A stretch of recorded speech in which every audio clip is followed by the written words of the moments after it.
যেই সম্পর্ক রিনাদির, সেটাতে আমার মনে হয় আমার সেটাতে কোনো ডাউটই ছিল না। আমি জাস্ট এটা হোয়াটসঅ্যাপ করে বলি তোমার ওপর ডকুমেন্টারি করছি, and she didn't reply also. আমি ছবিটা এখনও দেখিনি, সুতরাং আমি কিচ্ছু বলতে পারবো না। তবে আমি খুব এক্সাইটেড, খুব মানে আমি খুব অদম্য কৌতূহলে দেখার জন্য উদ্গ্রীব হয়ে অপেক্ষা করছি। আমি ছবিটা এখনও কিচ্ছু জানি না, আজকে প্রথমবার দেখবো। অনেক বেশি রিনাদির জীবনের গল্পটাও তো অনেক ইন্টারেস্টিং, তাছাড়া সুমন ওটাকে প্রেজেন্ট করছে, so I am really looking forward. What is her point of view, সেইগুলো is always a little different than whatever people have done.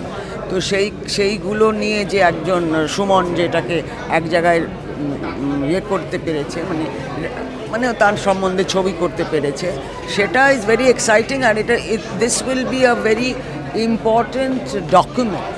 আসলে বাঙালি এতটাই নস্টালজিয়া প্রেমী যে তারা নিজেদের সংস্কৃতিকে রেখে দেবার, বজায় রাখা, সেটা ভুলে যায় মাঝে মাঝে। আনন্দে আত্মর হয়ে যায়, নিজের ঐতিহ্য নিয়ে আমরা নিশ্চয়ই গর্বিত, তো পাশাপাশি একটা বড় ঐতিহাসিক দায়িত্ব এবং কর্তব্য হলো সে ঐতিহ্য যথাযথভাবে সেটাকে এগিয়ে নিয়ে যাওয়া।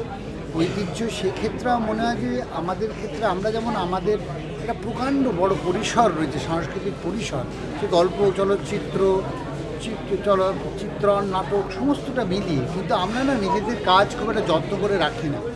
সেই জায়গাটা আমার মনে হয় যে এই ধরনের ডকুমেন্টারি যখন তৈরি হয়, বিশেষত অপর্ণা সেনের মতো একটা চলচ্চিত্র পরিচালক, এবং যাকে বলে উনি সমাজকর্মীও বলতে পারি একরকমভাবে, কারণ ওনার অনেক ব্যাপারে উনি চলচ্চিত্র তো তার প্রধান পেশা এবং প্রাণ, তার সঙ্গে পাশাপাশি অনেক কাজও উনি করেন সমাজের জন্যে। সেক্ষেত্রে এই ধরনের ডকুমেন্টারি আমরা অনেককেই হারিয়েছি, তাদের যথাযথ সময় আমরা তাদের ডকুমেন্ট করতে পারিনি, তাদের কাজ, তাদের চিন্তন, তাদের ভাবনা। সেক্ষেত্রে আমার মনে হয় যে এই কাজের যে সুমন ঘোষ করেছে অপর্ণা সেনের মতো একজন প্রবাদপ্রতিম পরিচালিকাকে নিয়ে, সেটা একটা অত্যন্ত গুরুত্বপূর্ণ কাজ ইতিহাসের জন্যে এবং ভবিষ্যৎ প্রজন্মের জন্য। অপর্ণা সেন ভীষণ বর্ণময় একজন চরিত্র। আমরা অত্যন্ত সৌভাগ্যবান যে আমাদের প্রজন্মের আমরা অভিনেতা পরিচালকরা তার সঙ্গে কাজ করতে পেরেছি। সহ অভিনেতা হিসেবে আমার সৌভাগ্য ঘটেছে তাকে পরিচালনা করার, এবং সবথেকে বড় সৌভাগ্য তার সাহচর্য আমরা লাভ করেছি। আমার মনে হয় যে পরমা তো বটেই, মানে পরমাকে নিয়ে হয়তো একরকমভাবে তখন তোলপাটটা হয়েছিল, কারণ সেটা দেখতে অভ্যস্ত নয়। আমার তো মনে হচ্ছে 36 চৌরঙ্গিলেরও মহিলাদের পক্ষে বা মানে চলচ্চিত্রের পক্ষে একটা বিরাট লিপ, বিরাট এগিয়ে যাওয়া এবং একটা সাংঘাতিক নাড়া খাওয়ার মতো একটা জায়গা। কাজেই নিশ্চয়ই পরমা তো আজকে যেহেতু এই নামের সাথে জড়িয়ে রয়েছে ডকুমেন্টারিটার, সেই জন্য একটা খুব বড় ব্যাপার তো বটেই। একদম চলচ্চিত্রের মতো করে ইন্টারভেল দিয়ে টিয়ে সুমন এটাকে ডিজাইন করেছে। কিন্তু রিনাদির গোটা জীবনটাই, গোটা কর্মজীবনই নানা রকমভাবে খুব অনুপ্রাণিত করেছে আমার ধারণা। আমি মনে করি এটা একটা দারুণ কাজ এবং এটা অসাধারণ একটা ডকুমেন্টেশন, এবং সুমন এই পদক্ষেপটা নিয়েছিল, সেটার জন্য আমি খুব মানে উৎসাহ ওকে দিয়েছিলাম। ইনফ্যাক্ট এই ছবিটার মানে আমার ইন্টারভিউ নিতে এসেই পুরাতনের কথা হয় এবং পরবর্তীকালে পুরাতন তৈরি হয়।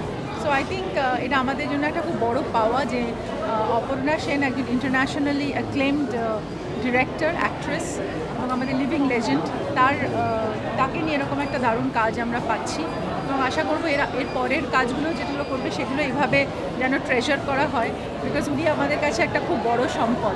এবং আমি খুব প্রিভিলেজড যে আমি ওনার সাথে একটা ছবিতে কাজ করেছি, বসু পরিবার, এবং ওনার পরিচালনায় কাজ করেছি পারমিতার একদিন, যেটা আমার মনে হয় বাঙালির মনে আজও একটা ছবি যেটা নিয়ে মানুষ, মানে বাঙালিরা গর্ব করে।